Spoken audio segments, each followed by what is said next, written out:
Бала тәрбиесінде қоғамның рөлі. Тақырыптың өзі сізді елең еткізген шығар деп ойлаймын. Себебі ата-аналармен сөйлесе қойсаң, қоғам не болып бара жатыр, баламның болашағы қандай болар екен, баламды қоғамның әсерінен қалай қорғаймын секілді уайымға толы сұрақтарды жиі естиміз.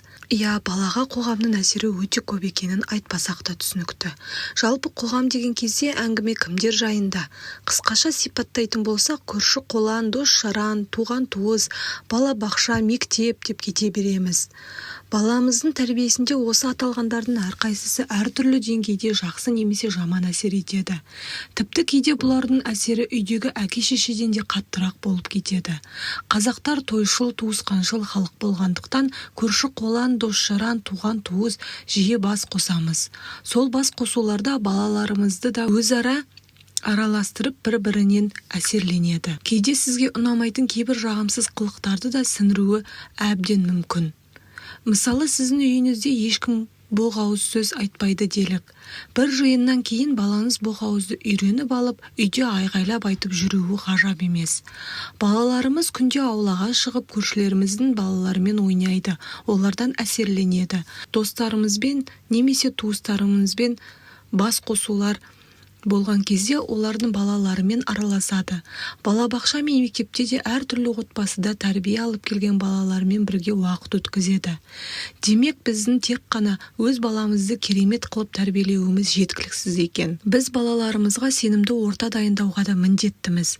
Қазақтың үй алма, көрші ал деген сөзін осы орайда тереңірек түсіне түскендей боламын. Әрине, бізде әрқашан көршімізді, достарымызды немесе туыстарымызды таңдау мүмкіндігі бола бермеуі мүмкін. Оларды тыңдай алмасақ та оларға әсер ету мүмкіндігін әрқашан қарастыруымыз қажет.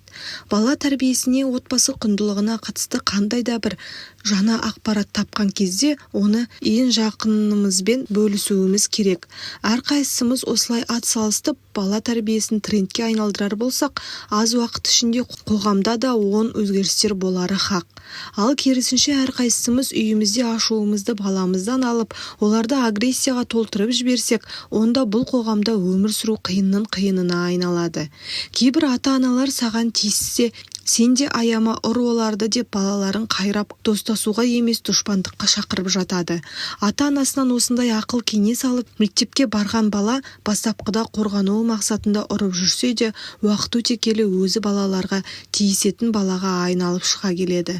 Себебі бұл өртке ұқсайды. Отты сіз жаққандықтан өрттің басталу нүктесін білуіңіз мүмкін. Дегенмен сөнетін жерін сіз белгілей алмайсыз. Жел секілді қосымша факторлар әсер еткен кезде сөндіре алмай әлек болуыңыз мүмкін.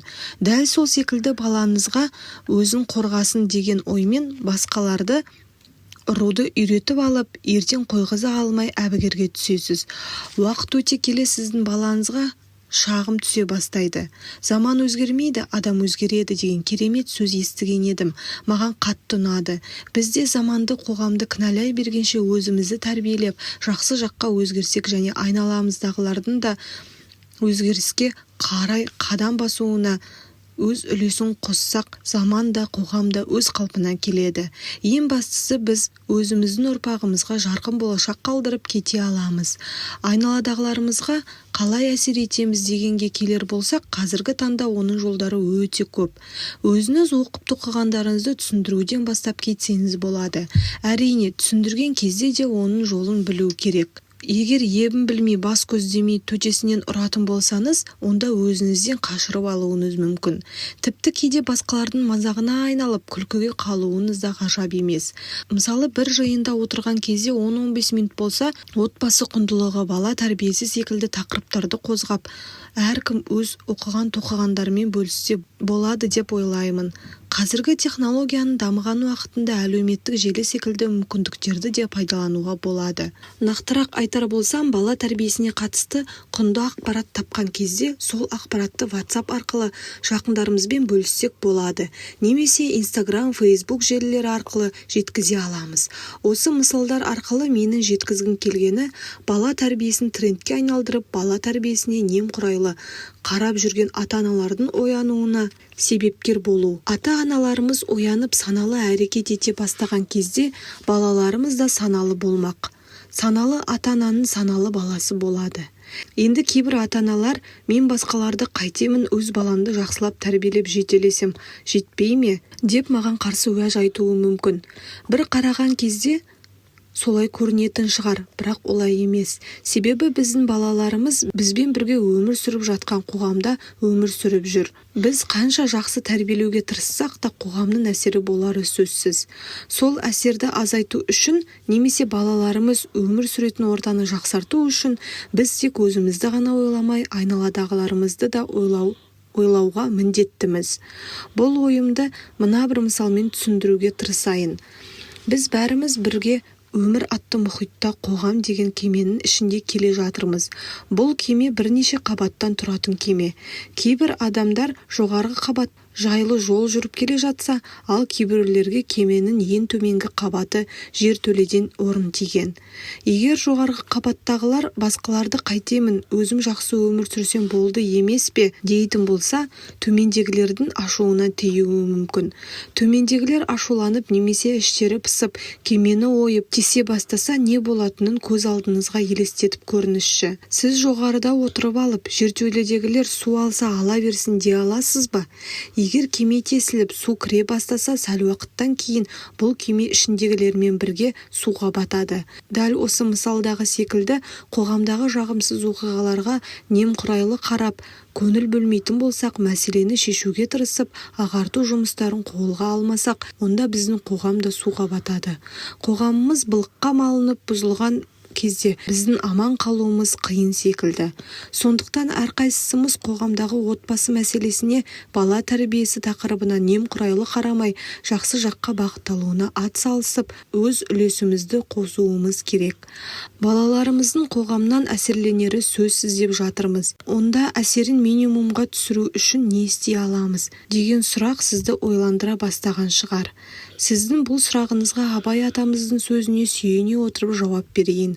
Абай атамыз адамға үш алуан адамнан мінез жұғады. Ата-анадан, ұстазынан, құрбысынан.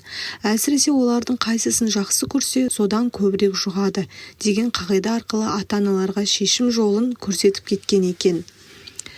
Абай атамыз айтқан құрбыны қоғам ретінде қарастыруға болады. Демек, бала кімді көбірек жақсы көрсе, сол адамнан көбірек әсерленеді екен. Қоғамның әсерін минимумға түсірудің бірден бір жолы бала мен ата-ана арасындағы мықты байланыс деуге әбден болады. Яғни, бала ата-анасын жақсы көрсе, олардың жылуын сезінсе, сырттан келген жағымсыз нәрселердің әсері ұзаққа созылмайды. Себебі қоғамдағы кісілер баланың әрекеттеріне әсер ете алады, ал ата-ана баланың сезімдеріне әсер етеді. Бала тәрбиесінде әрекеттен гөрі сезімдер маңызды болғандықтан, бала кейбір жағымсыз әрекеттерді үйреніп келсе де дұрыс қадам жасау арқылы оны тез арада шешуге болады. Ал керісінше бала үйде жылуды сезіне алмаса, сезімтал тұрғыдан жараланса, онда сыртта сіңірген жағымсыз әрекеттерінің әсері ұзаққа созылады. Тіпті сіңіп мінезіне әсер етіп кетуі мүмкін. Сондықтан ата-ана барлық нәрселерден бұрын баласымен мықты байланыс орнатуға көңіл бөлуі тиіс. Тапсырма номер 6. Алдағы бір апта ішінде 10 адаммен әңгіме-дүкен құрыңыз. Ең бастысы олармен міндетті түрде бала тәрбиесіне қатысты әңгіме қозғаңыз. Кемінде бір кеңес айтыңыз.